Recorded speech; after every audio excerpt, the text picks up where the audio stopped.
Hey, what is up, guys? So I am here to talk about the recent rumors, let me stress this, recent rumors of Star Wars Rogue One going into reshoots. Now, this is kind of a muddled story that comes from a few different places, and there's a lot of stuff to talk about here, and I really want to try to go into this and tell you why I think of what is happening and why I think people are just making up stuff. So first off, obviously a couple of days ago, we heard the rumors that Star Wars has been screened to audiences, and these audiences are absolutely hating the movie, and Disney is very panicked, and they are going to go back and they're reshooting for like 6 weeks, major parts, rehauling the movie.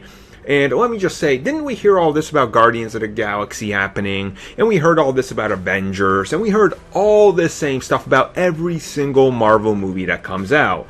Why? Because Marvel and Disney have to be dethroned. This is constantly in the media because it gets clicks, because people want to see the king be dethroned. It's as simple as that.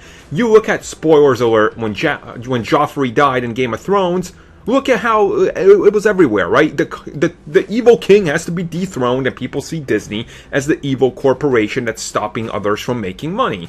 So that's alright, people want to make up rumors. And then, literally after that, we get reports, oh, yeah, those screenings actually never happened. They were just to a few higher-ups, and they wanted some reshoots done.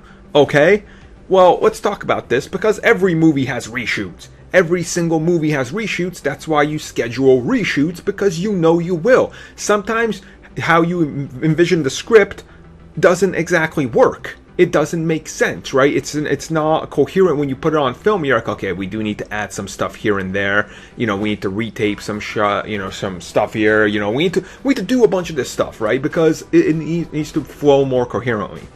But here's the thing. People are saying that now they're going to bring in J.J. Abrams. They're bringing in some other people to, quote-unquote, Star Wars-ify it. And what that means is to add more Star Wars humor to it, whatever the hell that means.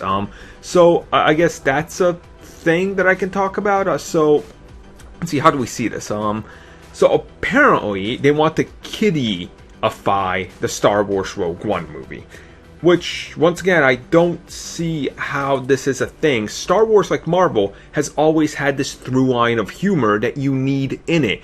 Even at its darkest moments, even during Empire Strikes Back, even during Star Wars Episode 3, there's still humor in these moments. It's just not in your face. I think people get confused. When they hear humor, all they think is funny slapstick. And, you know, yeah, okay, Civil War has a little bit of that, but it's still, at its core, a serious movie about a serious subject. But you can't make a movie that's just a dread and a bunch of boring people looking sad. That makes the audience sad. Now, if that's the goal, sure. And yes, you know, I've talked about how much I want Rogue One to be a war movie. I want it to be a war movie. I want it to be gritty, and I want people to die, and I want it to show none of the fantastical side of Star Wars. I want it to showcase the war.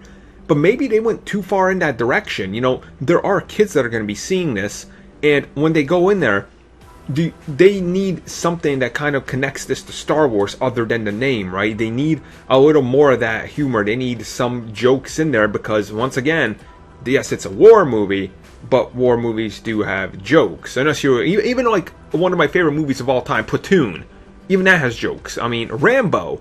Look at the first movie. That movie has a few jokes sprinkled throughout it, and that's a really serious movie about a serious subject and a guy that just came back from Vietnam. So I think a lot of people are taking these reports that are coming out, and they're just putting them out there, and they're calling out a bunch of crap that just doesn't make sense. And apparently J.J. Abrams is going to come back and work on Star Wars. Well, yeah, sure. Let them help them. It makes a lot of sense because he just introduced the brand new era of Star Wars, and it seems to be, you know, flying off the shelves on Blu-ray, and certainly did good at box office. So if they need his touch and they think that he can lend a hand, why wouldn't they use it? Maybe that's just my 2 cents, or maybe the evil king's finally going to be dethroned. I mean, the next movie is Disney's and Marvel's big bomb, right? It's got to be one of them, so those blogs can finally be right.